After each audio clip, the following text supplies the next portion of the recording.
Okay, let's dive deep today into a topic that's, well, it's become just an absolutely essential part of our connected lives, online virtual support communities. Hmm, And for this deep dive, you've brought us some really fascinating material. We're looking at insights from Dr. Surta Ram Vishnoi, specifically from a book excerpt called Building Virtual Support Communities Online. that's right.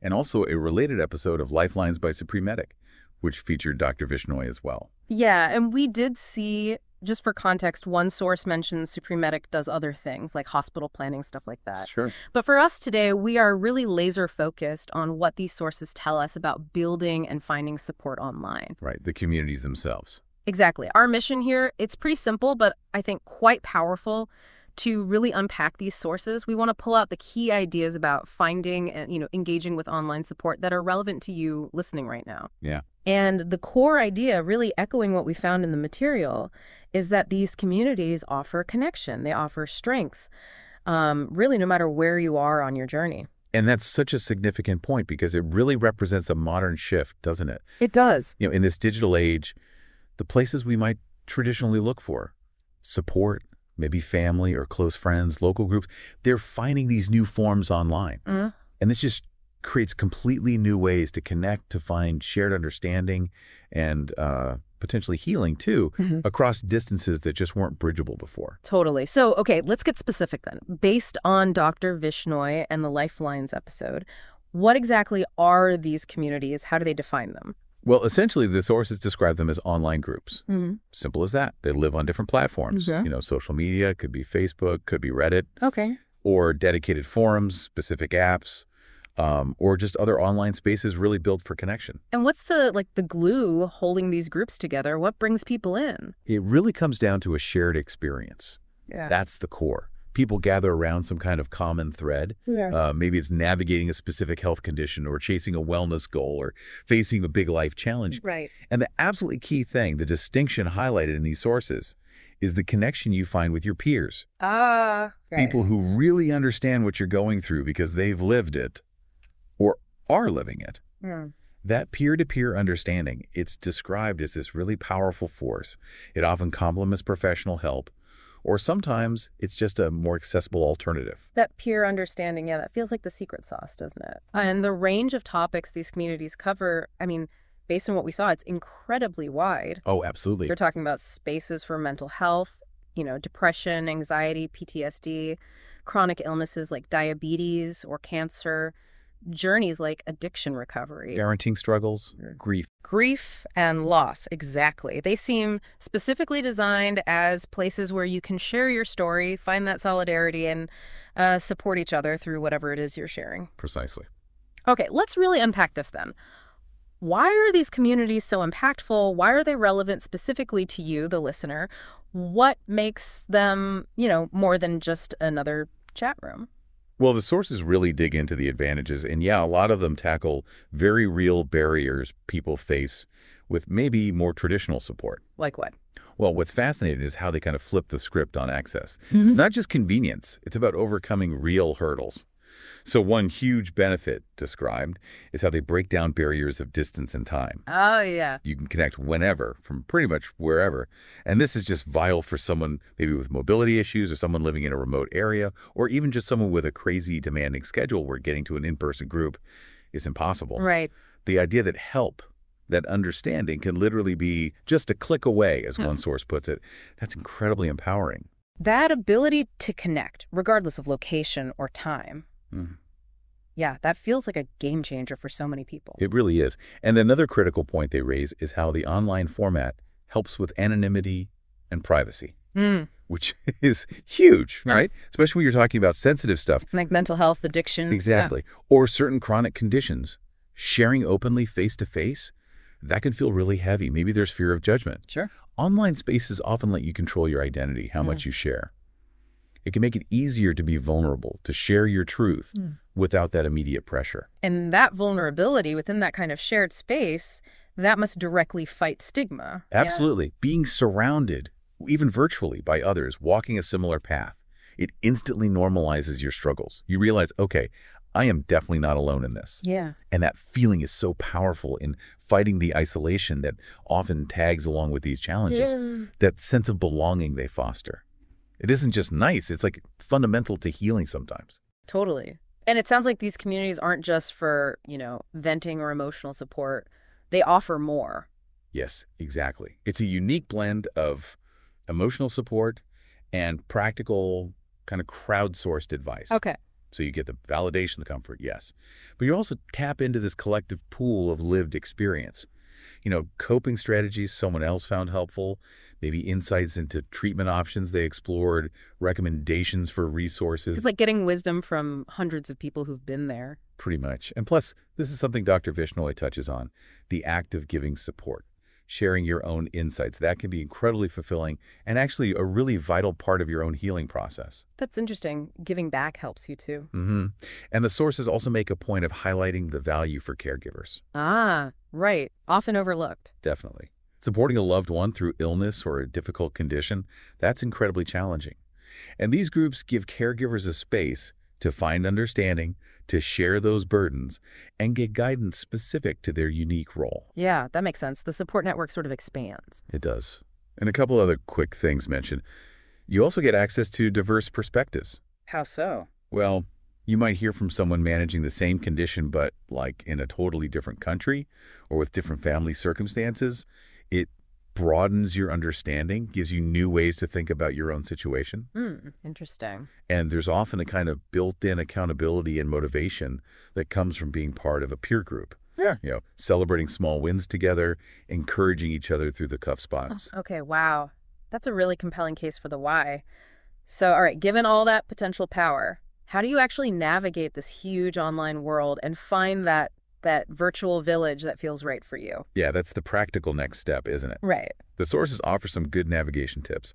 First step, just knowing where to look. Okay. And think maybe beyond just a simple web search. Reputable platforms are a good start. So big social media sites, Facebook, Reddit, they host tons of groups. Makes sense. But there are also dedicated health forums and even specialized support apps designed just for this. The sources mentioned examples like 7Cups or supportgroups.com as places to explore. Okay, so start broad, but look for reputable places. Once you find a potential group, what should you be looking for? What do you evaluate? You kind of need to look under the hood, Evaluate the group's dynamics, its structure. All right. Do they seem to share your values? Really importantly, do they have clear, visible guidelines? Is it moderated? Why is moderation so key? Well, moderation is crucial for keeping things respectful, for protecting confidentiality if that's promised, and for dealing with potentially harmful content or just, stuff that's way off topic. It helps create a safer space. Got it. That makes sense. What about the information itself, like advice being shared? Yeah. That is a really, really critical point, and one the sources strongly caution on. You absolutely need to verify credibility, especially when medical advice is being discussed. Peer support is amazing, but it's not professional medical guidance. Now, groups that are moderated or maybe guided by actual health professionals, they might offer an extra layer of confidence about general health info. But even then, you always got to cross-check. Always. Always cross-check medical stuff. Got it. What else? Making sure the group's purpose lines up with what you actually need. Yeah. So explore the group's stated purpose and focus. Does it specifically address your condition or the challenge you're facing? Are you mostly looking for emotional support or practical tips or just a place to vent? Finding a group whose energy and focus match your needs is really key to feeling supported. Okay. Any other sort of final checks before jumping in? Well, if you can, try to gather feedback. Maybe look for reviews or testimonials if they exist, or if the group allows it, just kind of lurk for a bit. Observe the interactions. See how members talk to each other, how moderators engage. Get a feel for the vibe. Exactly. And importantly, don't be afraid to test different groups. It's totally okay to try out a few. Activity levels vary. Communication styles are different. The whole group culture can be different. Finding the place where you feel most comfortable, heard, and supported, it might take a couple of tries. That's really practical advice for finding your digital home base. Yeah. So, okay, once you're in a group, how do you engage mindfully? How do you get the most out of it, but also, stay safe? Right. Participating effectively. Yeah. The sources give some guidance here, too. First, be honest and open, but, always within your comfort zone. Right. Sharing your own story, even just bits of it, it can be incredibly validating for you. And it can really offer perspective and support to others, too. It's about that connection through shared experience. And respecting the space itself seems basic but important. Absolutely fundamental. Respect the group guidelines. They're there for a reason to keep the space safe, positive, productive for everyone. Mm-hmm. And also, remember, these are communities. They're built on reciprocity. So support others. Offer advice if you have it. Yeah. Or sometimes just listen. Offer encouragement. It's not just being nice. It actually deepens your own connection to the community. And like we said, it can be really fulfilling. It really is that two-way street, isn't it? It absolutely is. But while you're engaging, it's also vital to set personal boundaries. How so? Protect your privacy. Be mindful of the personal details you share. And, really important, recognize when maybe discussions are becoming overwhelming or triggering for you. It is absolutely okay to step back, mute conversations, take a break if you need to. Okay. Protect yourself. And in terms of how you contribute generally. Yeah, aim to contribute positively. Celebrate others' progress. Share useful resources or coping strategies that you've genuinely found helpful. But the sources emphasize a really, really crucial boundary here. Maintain healthy boundaries about the scope of online support. Meaning, while these communities are powerful, they are valuable, they are not a substitute for professional medical care or therapy or reaching out to trusted friends and family in your offline life. right. They supplement, they don't replace. Exactly. They're meant to supplement, not replace Yeah. those essential pillars of support. Okay. So this is where it gets, really interesting and maybe needs a bit of caution. Because these are, crowdsourced spaces, what are some of the potential downsides or risks that Dr. Vishnoi in the Lifelines episode highlight? Yeah, this is important. The most significant caution they raise is the potential for misinformation. Ah, yes. Big one online. Huge. In any peer-to-peer environment, unfortunately, inaccurate health claims, maybe unverified cures, or just plain harmful advice can spread pretty quickly. Right. The sources are crystal clear on this. You must cross-check any advice you get, especially if it's medical or treatment-related. Check it with trusted health sources or qualified professionals. Peer experience is great, but it's not expert medical guidance. So helpful insights always need that verification step. Always. And just to hammer the point home again, because it's so critical, the sources are absolutely clear that these online communities are not a substitute for professional care. Right, worth repeating. Definitely. They are a layer of support, a valuable resource, sure, but they don't replace the guidance of your doctor, your therapist, your other healthcare providers. Got it. Anything else on the caution front? Just being mindful of emotional triggers, because these communities often center around difficult challenges, right? Yeah. Discussions can sometimes get intense or upsetting or just bring up difficult emotions for you personally.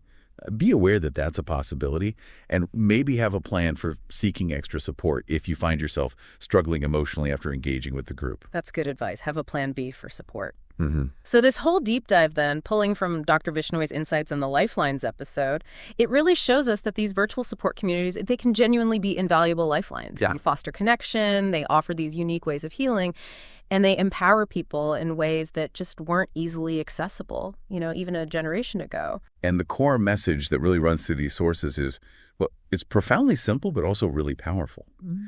You truly do not have to face health challenges or difficult times completely alone. Yeah. Building your community online is a very real, very accessible path to finding people who just get you, maybe on a level others in your life might not quite be able to. And as Dr. Vishnoi encourages, the way forward is to, quote, build your village online with care, respect, and openness, and watch your strength grow. Mm-hmm. Finding that specific space where you can connect authentically, where you can share your truth and navigate challenges alongside others who truly understand, that is incredibly powerful in our modern world. It just is. Absolutely. So reflecting on everything we've unpacked today, maybe something for you to think about after this deep dive is, what does it truly mean to find community in a virtual space? And how does that maybe change our fundamental understanding of support in this modern world? Lots to consider. Thanks for joining us.